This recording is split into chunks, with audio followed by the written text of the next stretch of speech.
Assalomu alaykum azizlar. Fabelikda mana shunday oyoqlar uchun patchi detokslarimiz sotuvga keldi. Xo'p, bu patchilarimizni nima uchun, qanday ishlatamiz? Nima uchun bizga kerak?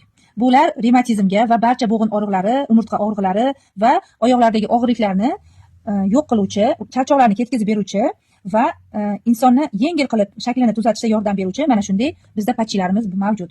Bu patchilarimiz hozir menda lavanda va imbir qo'shilganlik patchilarim bor. Lavanda tinchlantirish ta'siriga ega.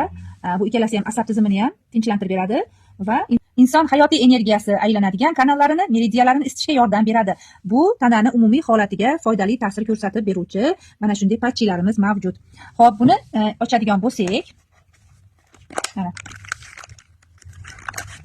5 ta mana shunaqa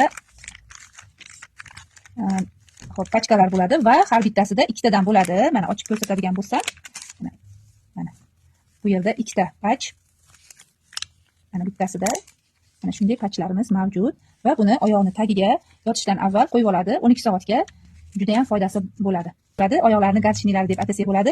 Bu charchoqni olib beruvchi mana shunday zo'r garchnik patchilarimiz bor. Bu detoks deb nomlangan, ya'ni insonni og'irligini ham vaznini yengil qilib beruvchi mana shunday patchilarimiz.